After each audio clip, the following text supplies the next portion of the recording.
Hey guys. Hi. So welcome guys to Black Gay Men's Wellness Month. So let's just jump right into it. So the first question would be, what is the initial thought that comes to mind when you think about the clips that was just shown? Start with Spencer. So what a great body of work, first of all. You got some great actors on there, but really what I felt back there was this sense of pride, this overwhelming happiness, this joy on the inside. I was actually celebrating each one of the actors as they did their scene, because each one of them was a representation of one of us. Whether they're soft, hard, DL, whatever, it represents us. It really does. And so I was really happy. I really liked all of them actually, and not to mention that I knew a lot of the guys, and for being a part of Noah's Ark and seeing the other things that evolved after Noah's Ark, it really made me feel great watching it, because I can sense that where they were going, and it's good to see, everybody doing their thing and trying to make it happen and work. And I'm glad that we were the start of it, so it was great to see. It's good. Absolutely. Well, I mean, first of all, I'm Jesse Smollett, by the way. You guys see my clip Come on, Jesse. Hey, right. How are you? You don't recognize me, How are right? you? No, definitely. I would probably say diversity. Kind of to piggyback off what you said. It showed a bunch of different characteristics that represent us as a Black gay community. Something I also kind of picked up was Will Smith's ass. I've never seen that movie before. What was that? 6 degrees of separation. Okay, I need to rent that from Netflix. Based on a true story. It's really good. Amen. But something I also kind of picked up and noticed that a lot of the content that was out there was produced by Black gay men as well. We have Tia and August that are produced by the Bonds, your film, all that stuff that's kind of produced by us. And so until like Empire, which is still like Lee Daniels also Black gay man, but what kind of stood out to me is that it kind of took us to bring those characters out to mainstream, and it took from Noah's Ark all the way to Empire to kind of show the representation that we can see on television. So the next question is, as an actor/artist, do you feel responsible to portray Black gay men in a certain light? And have you played a role that you feel is damaging or stereotypical and may perpetuate homophobia or stigma of Black gay men? And I'll start with this. Okay. I'm sorry. No, I was gonna say, well, as far as I can say, the start of Noah's Ark, it was always, I just remember going through and going to different gay prides and showing the pilot. Everyone had opinions. Everybody was like, why everybody got to be so gay, and why can't this, and why can't that, and why can't that? And it was really always about our fourth set of friends, and I think that I would always be the one to stand up. Everybody would look at me because I was standing and ask the person, I would say, well, can you relate to anybody, any one of the four guys? And they always would say, yeah. And I was like, well, you're relating to the show, whether if you want to or not. So it's just important to me I keep going back to Noah's Ark because that was like my main thing, that Patrick, he really drove the truck to make sure that, Logo always wanted to integrate the show. They always wanted to add, white guys and all this other kind of stuff. But Patrick had an idea, and he wanted to keep it to where he stated. So when we all started the show, it was very important to him. He didn't know what my character was going to be. He was like, Rodney, what do you want to do? I say, I really would like to do something that's going to bring some meaning to the Black community. He was like, what about an AIDS counselor? So that's kind of how that all came about. So it meant a lot to me as an actor to portray a role that I was happy. I was grateful that it meant so much to so many people, and it taught a lot of things to a lot of people. And it even taught me stuff, because I never knew how to give an exam. I had to learn how to do that, how to do an HIV and AIDS test, and all those different types of things like that. So the role itself in Noah's Ark and all that, it brought a lot of joy. Any other things that I've done, it really didn't portray the other few things I did, like Punks and a few other things. The role was what the role was. I was going in as a drag queen, so I already knew as one of the, so, and other roles that I went out for, I just did a film, and that's going to be coming out. I think they said in December or January. Oh, congrats. And thank you. I just did a movie, y'all. Okay, right. I'm like, she's booked. I'm really. I had put, Right. Shameless but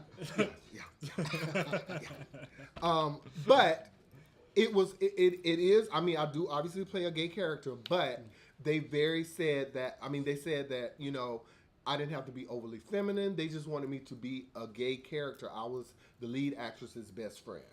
So, everything else that I've done as far as an actor has always been great. And I just know that a lot of things that I've gone in for audition-wise, they would never say, we want you to be gay. They was just like, can you just be...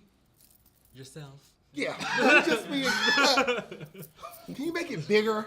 And stuff like that. So, I mean, I think we still have a long way to go because Absolutely. people still, they want to stereotype us in a way that's not a positive way on how we feel. So it's important for me as an actor, whenever I go in for stuff, I always try to portray what is said, but I also do it my way, and then I let them give me the direction. I wouldn't say I'm an actor. I'm more of a personality, if you will. But one of the things that I kind of address with Kiss and Tell shows, and we actually had a workshop in the same building a couple weeks ago about masculinity and femininity and how that kind of portrays in gay dating. So my role in that kind of is addressing these and having these conversations. My background, like when I was younger, was like club kid, so I was in WeHo, like that was me. I was a stripper at the Abbey before they had strippers. And I kind of put some people who were outside of that world, because that's all I knew gay was. Like, gay culture to me was going to the Abbey on Sunday nights and, partying up at Mickey's on Wednesday. That's all I knew what gay was. But there was a whole other world and of people who were intellectual, who are, and on top of that, people who I was hanging with were intellectual as well. And there was such a big gap in that. And so with Kiss and Tell, I kind of wanted to bring all of those people together in one space where it was comfortable. So, the guy who's, Saturday night he's playing video games, a Crash Bandicoot at home, could come to the same space in here and give opportunity for the guy who's in VIP at, Rage to kind of have the conversation and intertwine, because we're a community, but we're also very, divided. So when it comes to the evolution of black gay men in film and social media, what are some positive images that you guys think that you guys have seen, and also what are some harmful and demeaning images that we have seen when it comes to in film and also social media when it comes to the evolution of black gay men? Well, definitely with social media, I would definitely say thriving black gay couples.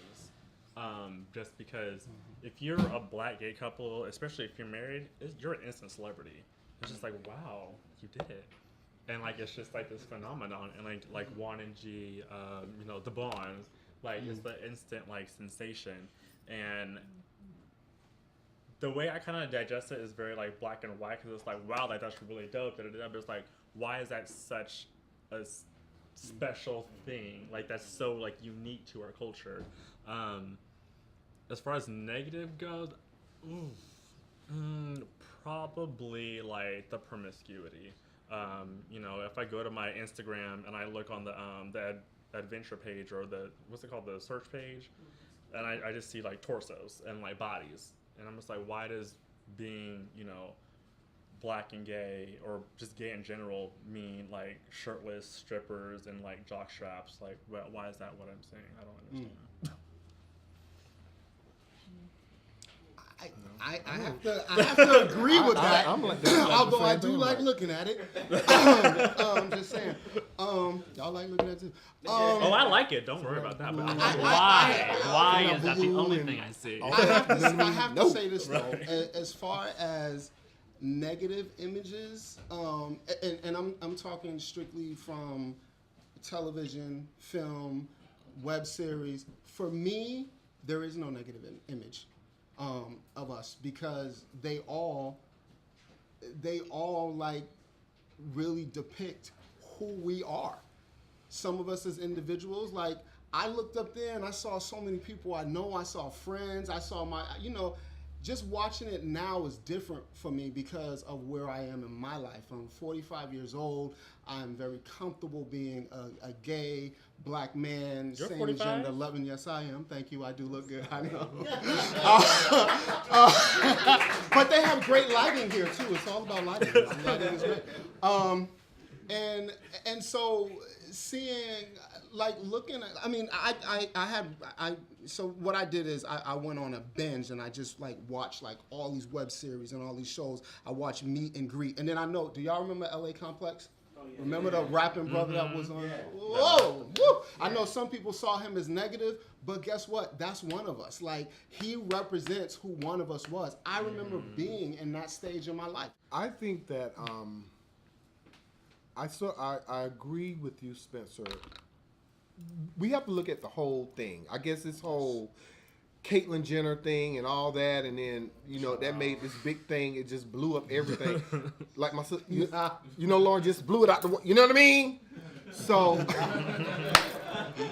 and I just think that and like he was saying, like reality shows.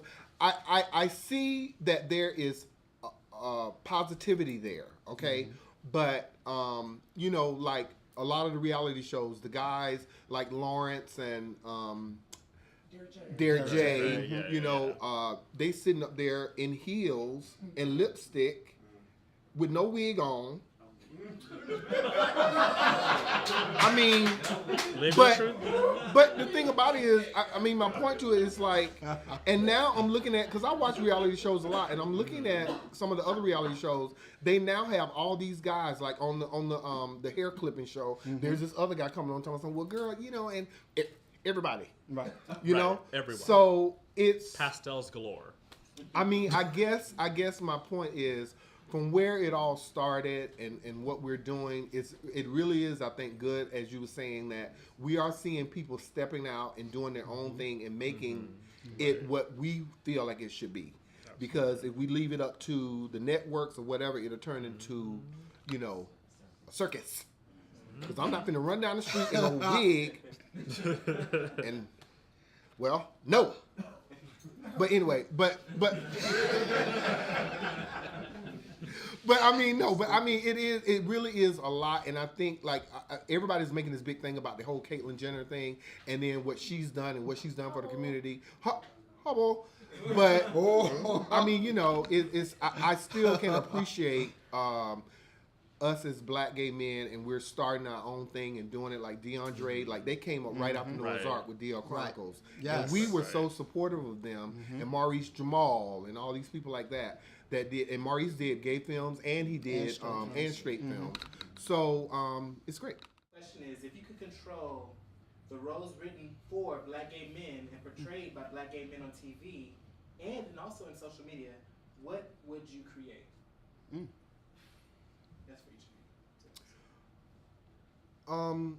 Well, I don't know, because everybody have their own thought process on what they feel is a gay story or a gay storyline. And that's why, even back to Noah's Ark again, when we were doing the tour, they always had all these questions about why, and it's always was like, to me, well, then make your own and then figure out what you want to do. Right. So I don't know. I'm gonna have to think about it for a minute. I definitely like just kind of piggybacking on what I said before, just more diverse characters. And I say characters because reality TV is not reality. Those are characters. And so just kind of like having more diverse characters and kind of broadening and humanizing the black gay male. Because right now it's, and I'm talking specifically the mainstream media, not necessarily what we create ourselves. Because we create it, we could have control over it. But as far as, the big networks and what they're trying to portray to the people who are heterosexual, all different races, all different genders, are watching and absorbing as what being gay is, I think is a little off skew. So probably more like diversity when it comes to that. I so agree. Sorry for interrupting. I so agree with that. Have you guys been watching Greenleaf? Yes. I need to. Now I'm gonna tell you, Oxygen? Green. No, it's on OWN. Oh, I'm sorry. It's Oprah. Wrong It's O, wrong Oprah O. show. And actually, Ben, the guy who tried to steal Trey from me, he's on there, and he plays a straight man. Yeah. And he looks great, and Yes, he's he gay does. and got a kid. Yes. And married. I mean, he's does. married. And then they have this arc in Greenleaf, which I'm just so like, wow, of a couple that's married, and he's sitting on the internet on Jack Yeah. and Grinder. And what's the other ones? I don't know what they. No, never mind. But anyway, he's so and he has this thing of where he was like, why you want to hire the gay guy who's the choir director? Why you want to hire him and blah blah blah? And then he's sitting there sneaking and looking at. So we're developing, and that's positive to me, and it's a great thing because Oprah or whoever, whatever they do, they are writing stuff that it makes sense. He is supposedly a straight man, and I mean we do have a gay man playing a straight character, so it's evolving. I think it's coming around regardless of whatever, you know.